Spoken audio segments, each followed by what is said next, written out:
سلامونه ګرانو کتونکو، زه یم دیدار یوسفزی او د صحت په حواله د یوې بلې ویډیو سره حاضر یم. نن به زه خبره کوم په انسومنیا باندې، یا چې موږ ورته بې خوابي وایو یا د خوب تښتېدل ورته وایو، چې اصل کې دا بې خوابي دی څه شی، د دې وجوهات څه دي او بیا د دې نه موږ ځان څنګه ساتلی شو، ځکه چې دا یوازې زموږ د نړۍ نه د ټولې دنیا یوه مهمه مسله ده. څنګه چې تاسو ته پته ده چې لکه زموږ ټول وجود سنټرل نروس سیسټم یا زموږ مازغه کنټرول کوي، دغه شانتې خوب چې دی هم دا مازغه کنټرول کوي. بیا په خوب په مزغو کې یو خاص حصه ده، یو وړه حصه چې هایپوتلمس ورته وایو. په دې مزغو په دې منځ کې یو وړوکی غوندې سنټر دی. دا هایپوتلمس زیات نه زیات دغه د موږ په لید دانې مربعي په دې کې په زرګاو سیلز دي، نیوران دي، نرف سیلز دي، او په دغه سیلز نه چې دی دوه سنټرې جوړ دي، چې یو د اوږده کېدو سنټر دی او بل د راویښېدو سنټر دی. دا دواړه سنټرې چې دي دا په دې هایپوتلمس کې موجود دي. دغه سنټرې دا کار کوي چې لکه زمونږ د سرکیډین ریدم چې څه ته موږ وایو، یا دا د په 24 غنټې کې چې کم ورځې کم شپې ماښام کېږي، شپه کېږي، سحر کېږي، دا ټول چې دی هغه کنټرول کوي. یا یو قسم لا دغه به ورته موږ وایو، دا ټیمپس به ورته موږ وایو چې د وجود ټیمپس دی، او دی موږ ته دا ښایي دغه سرکیډین ریدم دا کنټرول کوي. نو دی موږ ته دا وایي چې دا د اوده کېدو وخت دی، دا د راپاڅېدو وخت دی. د دې سره سره چې دی د مزغو یو بله حصه د برین سټم ورته وایي، په هغه کې نورې خپلې حصې دي، زه دونه تفصیل نه ځم، خو دغه برین سټم هم د دې هایپوتلمس سره مدد ورکوي په دې راویښېدو او په اوده کېدو کې. او دیو په دغه اوده کېدو په وخت چې دی دیو یو خاص قسم کیمیکل خارجي چې هغې ته ګابا وایي، او دغه ګابا کیمیکل چې دی دا د دې د خوب د سنټر نه خارجېږي او د ویښېدو سنټر طرف ته ځي. دیو دا پیغام هلته لیږي چې اوس تاسو وخت پوره شو، تاسو آرام کوئ، لکه تاسو مطلب دا د ریلیکس شئ او منګه خپل کار ته پرېږدئ، یعنی خوب طرف ته پرېږدئ. د دې سره سره د مزغو یوه بله حصه ده د دې سریبرل کارټکس یا د دوه هیمسفیر، څنګه چې تاسو د چغجۍ لیدلي، د غوز د چغجۍ دا ښکاري چې دغه سریبرل کارټکس یا زموږ د مزغو د بهر د حصه چې ده په دې په منځ کې یو وړوکی غونته کې بله حصه ده، دواړو په دې منځ کې پانیل باډي ورته وایي. دا پانیل باډي هم چې کله د خوب د راتلو وخت شي نو خاص قسم هارمون خارجي او هغه هارمون ته میلټونین وایي. نو دی هم د خوب په دغه کېدو کې یا د خوب په راوستو کې دی هم مدد کوي. د دې سره سره یو بل اهم انفارمیشن یا یو بله اهمه حصه چې ده هغه تلمس دی. تلمس ته د هایپو اصل کې وایي په انګلیش کې لاندې ته، نو دا دوه حصې دي، نو هایپو لاندې او تلمس بره. نو په دې هایپوتلمس له پاسه یو بله حصه ده هغې ته تلمس وایي. اوس د تلمس څه کار دی؟ تلمس چې دی هم لکه دا ټوله مشینري چې ده په یو ځای کار کوي، ځکه تاسو ته لږ غونته ایکسپلین کوم چې دا اصل کې دا پوره د خوب د پروسس کېږي څنګه. تلمس چې کوم دی د ریلی سټیشن دی. ریلی سټیشن دې ته وایي دمه ځای دی.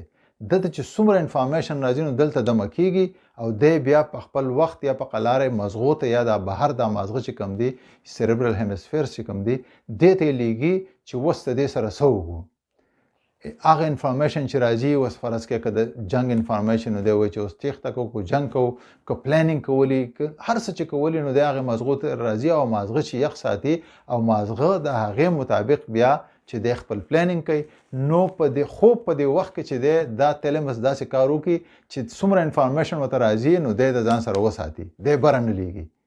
چې دی ځان سره وساتي نو د بهر دنیا نه چې دی هغه دغه چې دی کنیکشن ختم کړي، منقطع کړي، چې لکه دا مازغه سوچ نه کوي نور او بس وایي ته قلار شه نور، نو دی هغه انفارمیشن ځان سره وساتي. نو دا درې واړه څلور واړه څیزونه چې ما څنګه تاسو ترتیب بیان کړو دا ټول د خوب په راوستو کې مددګاري چې انسان خوب وکړي او دی ریلیکس شي. وزر دا خو لکه د خوب هغه پروسس شو. وزر اعظمه دې خبرې له چې د خوب پیټرن څه دی یا خوب چې موږ له راځي د هغې طریقې کار څه دی. خوب اصل کې ساینسدانانو یا ریسرچر میډیکل ریسرچ چې کوم دي نو هغو په دې کې په دوو حصو کې تقسیم کړی دی. یو ته وایي نان آر ای ایم او بل ته وایي آر ای ایم. نان آر ای ایم یا آر ای ایم مطلب ریپډ آی موومنټ، په دې کې د سترګه چې د دې موومنټ ډېر سیوا شي. نو اولنۍ حصه چې کومه ده هغه بیا په دریو نورو حصو کې تقسیم کړې ده. د نان آر ای ایم والا چې کوم دي اولنۍ حصه ته دی وایي په دې اولنۍ حصه کې داسې کېږي چې لکه کله موږ یخ یو او په موږ باندې اول ځل غنودګي راځي یا خلک چې ورته په عامه ژبه کې وایي چې پلانی سړی پریشانۍ به وړی زه پریشانۍ به وړم په عامه دغه کې روزمره کې ورته موږ دا وایو چې پریشاني راتلو نو دغه یو څو منټه دغه پریشاني راتله چې د دې نان آر ای ایم سټیج چې دی دا اولنۍ حصه ده په دغه وخت کې داسې چلو شي چې زمونږ هارت بیټ چې کوم دی د زړه رفتار لږ کم شي د دې سره سره زمونږ د ساه رفتار هم کم شي او مسل چې زمونږ د ټول وجود دی نو هغه ریلیکس شي دغه د ترانسفر کېدو یا د ویښې نه د خوب تلو طرف ته اولنی قدمي دغه شان بیا د دې نان آر ای ایم دویم سټیج او دویم سټیج کې بیا دا چل کېږي چې دغه خوب لږ نور دام یو څو منټو دپاره دغه خوب لږ نور زورور شي او موږ واته یخ خوب لکه یو جوور خوب د جوور خوب نه مخکې چې کوم د خوب حصه یا به دا وایي چې د پریشانۍ او د جوور خوب په منځ کې چې کوم وقفه نو دغه دا دویم سټیج دی اصل کې په دې کې دا وشي چې دا زمونږ د زړه د رفتار چې دی هغه نور کم شي او د دې سره زمونږ د ساه رفتار هم کم شي او مسل نور زیات ریلیکس شي دا دویم سټیج شي دا هم یو څو منټو دپاره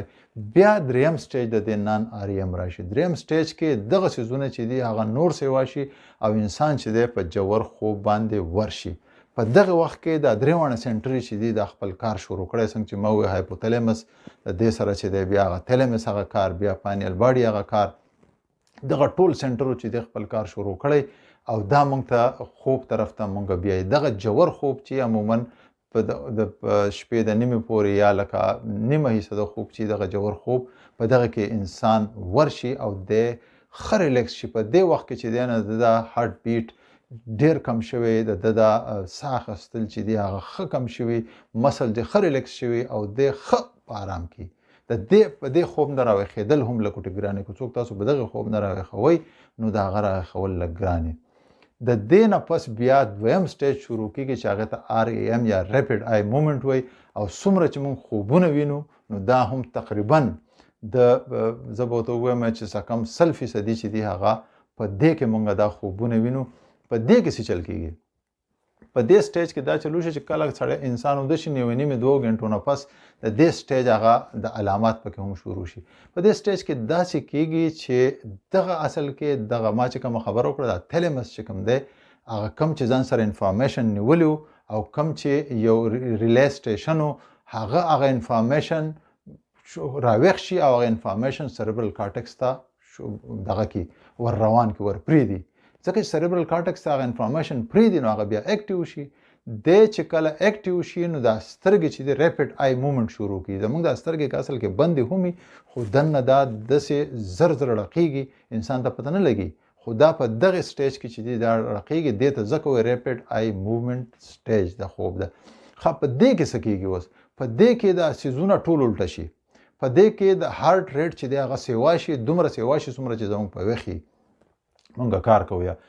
بریدنګ چې دی هغه بریدنګ ریټ سیوا شي او اکثر دا بریدنګ چې دی دا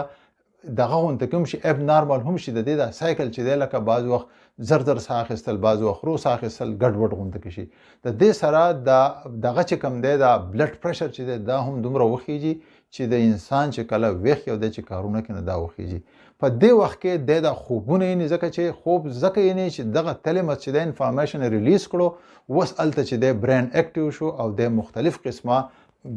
دغه شروع کړو اوس په دې سټیج سره کېږي دا چې ما چې څنګه ووایې چې هغه زموږ مسل ټول ریلیکس شوي نو دا مسل په دې سټیج کې ښه ریلیکس شي بلکې پیرالایز شي یو قسم له دا پیرالایز یا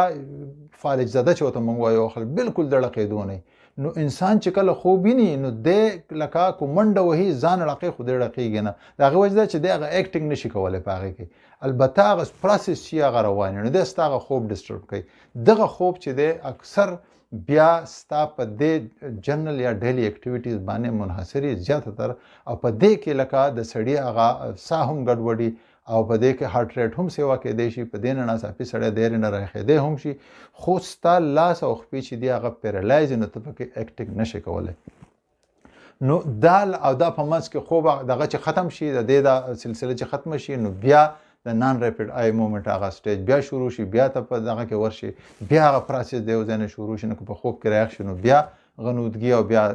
خوب او بیا جوور خوب او دغه طرف ته نو دا ټول عمل چې دی رواني اوس بېخوابي څه شی دی؟ بېخوابي یا خوب نه راتلل، په دې کې دا ټوله دغه چې ما تاسو ته بیان کړه، دا ټول سیسټم یا دا ټول پروسیجر چې ما تاسو ته وښول، نو که په دې کې هر ځای کې څه مسله راشي نو ستاسو خوب بیا ډسټرب وي.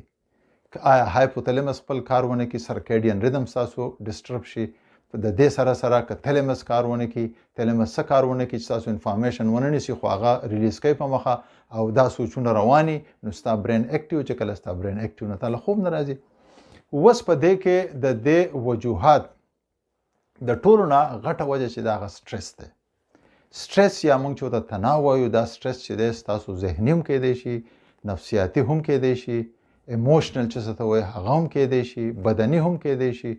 او ذهني هم کیدی شي. دا سټرس مختلف، لکه تاسو د ورځې څه وکړه، تاسو په ټینشن کې، کله چې تاسو په سټرس کې، نو سټرس څه چل کوي چې دغه تلمس چې دا انفارمیشن ځان سره نیسي نو دغه ته نیوو ته نه پرېږدي، خو د شانه زور لګوي او زور چې لګوي نو دا تلمس چې دی دا انفارمیشن سیریبرل کارټکس ته یا هیمسفیر ته ریلیز کوي بره، نو دی چې ریلیز کیږي نو تاسو به په مخه خبرې په ذهن کې اوري او خبرې چې اوري نو ستاسو د بهر دنیا سره تعلق نه منقطع کیږي. چې کله نه منقطع کیږي نو دغه مسله به وي. نو یو خو دغه سټرس نو په کار ده چې چا بې خوابي نه چې اول په دې خبرو عمل وکړي چې آیا څه مسله ده، د دې سټرس نه د څنګه راوتی شم. دویمه اهمه مسله چې خبره چې کومه ده یا وجه چې کومه ده هغه دا زمونږ دغه د سلیپینګ هیبټ، زمونږ د وده کېدو چې کوم عادتونه دي د هغې پورې خبره ده. ځکه چې کله مونږ په وخت کوم وخت چې زمونږ د خوب په هغه وخت کې مونږ خوب ونه کړو یا بیډ ته په هغه مقرر وخت کې لاړ نه شو، د هغې وجه دا ده چې دغه سلیپینګ سایکل چې دی هغه ډسټرب شو. لکه مونږ له خوب راغی، مونږ ناست یو، ځان یې وزغله او هغه دوه درې پیرې هغه سرکل چې دی هغه ډسټرب شو، نو دی بیا چې ځای له راځي نو دی وخت اخلي. د دې سره سره که په کټ کې تاسو ملا شئ، په دې کې تاسو ټي وي ګورئ، په دې کې تاسو موبایل خو به خامخا سړي سره دغه موبایل یا خوراک کوئ، نو دغه ته وایي چې دا ستاسو سلیپینګ هیبټس چې دي کله چې تاسو د خوب وخت راشي هغه تاسو ډسټرب کوي. نو دغه هیبټس یا دغه عادتونه چې دي دا به پرېږدئ که ستاسو د بېخوابۍ وجه جوړیږي یا اکثر جوړیږي هم د دغې وجه نه، نو دغه به تاسو پرېږدئ.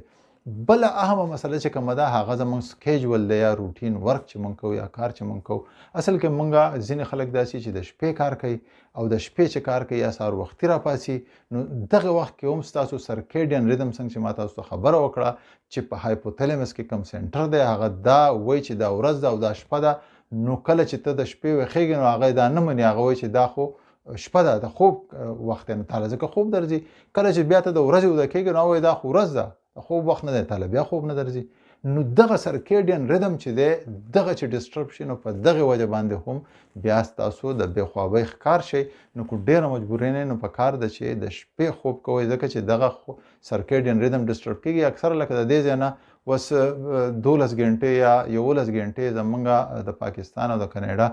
چې دی هغه وخت ډفرنس دی، ټایم ډفرنس څه ته وایي. نو دلته چې خلک لاړ شي د دې ځای نه پاکستان ته لاړ شي نو هفته نیم چې دی هغه سرکیډین ریدم د هغو ډسټرب وي، هغو له د ورځې خوب ورځي، د شپې ویښي، بیا رو هغه چې راځي د هغې سره هغه مازغه سینس کې دا خبره چې نه دا ورځ ده دا شپه ده په مخه نو بیا هغه ځای له راشي. دلته چې راشي نو بیا هغه مسله نو په دې کې دغه سرکیډین ریدم چې دی ستاسو ډسټرب کېدل نه دي پکار. بله مهمه خبره به زه دا وکړم چې منټل هیلث که ستاسو دماغي څه بیماري نو د هغې لپاره پکار تاسو پراپر علاج کوئ. که تاسو علاج نه کوئ د هغې نو دغه بیماري چې د دغه وجه نه هم ستاسو خوب ډسټرب کېدی شي. بیا میډیکیشن دی، ځینې دواګانې داسې دي چې لکه هغه ستاسو خوب تختی نو پکار ده چې هغه دواګانو نه تاسو ګریز وکئ او یا داسې دواګانې چې تاسو په کم باندې یې د مختلف بیماریانو لپاره پکار چې هغه تاسو په ټیم خورئ چې ستاسو دغه نه ډسټرب کېږي. د دې سره میډیکل کنډیشن دی، میډیکل کنډیشن بلها دی، لکه اوس چاته استما ده، دغه مریض دی، د سابندۍ مریض دی نو بار راخیږي، دغه شانتې چاته لانګ سټینډینګ ډیزیز لکه کینسر دی چاته، یا نور څه د معدې تکلیف دی، نور څه داسې دردونه دي کرونیک چې څه ته موږ وایو ډېر وخت نه، نو د هغه خوب به ډسټرب وي. نو په کار ده چې د هغې علاج وشي. د دې سره سره بله خبره چې ده هو دغه د که څوک دغه استعمالوي، د الکول استعمالوي، نیکوټین استعمالوي که نه یا کافي په دغه وخت کې څکي، نو د دې څیزونو نه هم پکار ده چې پرهیز وشي. دا ټولې خبرې چې کومې دي دا اصل کې دا خوب نه راتله چې دی دا یو وجه ده د دې بیمارو یو سیمټم یو علامت کېدی شي. د دې نه علاوه هم نورې وجې دي. نو پکار ده چې هر سړی ځان په خپله ریټ کې خپل ځان وګوري چې یاره د څه وجې نه زما دا خوب ډسټرب دی. نو په هغې باندې پکار ده چې هغه د بیمارۍ علاج وشي یا د هغې وجې علاج وشي نو خوب به پخپله راځي. بله مهمه خبره دا ده چې اکثر خلک یې هغو چې یو ګنټه نیم خوب نه ورځي نو دوی بیا دا زور لګوي چې یاره ماله اوس خوب رالی. دوی په مازغو باندې نو ګوره مازغه چرته هم ستاسو په زور باندې هغه خوب نشي راوستی. د هغې وجه بنیادي څه ده په دې دغه باندې ټول خلک ځان پوه کوي په دې بنیادي ټکي باندې. د هغې وجه دا ده چې کله تاسو په مازغو زور راولئ نو مازغه اکټیو وي. او ما چې څنګه خبره وکړه چې په دې خوب کې دا ټول عوامل چې دي دا د چین په شانتې کار کوي. نو کله چې ستاسو مازغه اکټیو تاسو په زور تاسو خوب نه راځي یا خوب راولم یا دا ولې خوب نه راځي نو هغه چې دی ستاسو هارټ ریټ سیوا کړي هغه ځینه چې دی نو ستاسو دغه چې دی دا سوچونه تیز شي. چې سوچونه تیز شي نو د اتلمس چې کم دی او د دماغي چې کم دی چې د انفارمیشن د ځان سره نیسي نو هغه بیا نشي نیوی ځکه چې هغه انفارمیشن هغه بیا مازغو ته لیږي او مازغه سوچونه کوي. نو دغه سرکل چې دی روان دی نو څو پورې چې دا سرکل تاسو مات کړی نه ځکه چې تاسو ښه بدایي چې تاسو ښه ریلیکس سملی خیر دی که خوب رانه غیس مثلا نشته. تاسو چې کله ریلیکس شئ او مازغو دا کم سیستم چې دی هغه تاسو خپل کار ته پرېږدئ نو تاسو له به خوب راشي. او که تاسو په زور خوب راولئ نو دا بیا ګرانه ده. دا کمې وجې چې ما بیان کړې نو دا عموما عامې وجې پکار ده چې په دې باندې دا خلک غور وکړي او د دغې علاج وکړي نو انشاءالله د هغو بېخوابي یا د انسومنیا دا کوم مسله چې ده دا به ډېر زر حل شي. د نورو مهمو ویډیوګانو دپاره زما سره اوسئ، خوشحاله اوسئ. د الله په امان.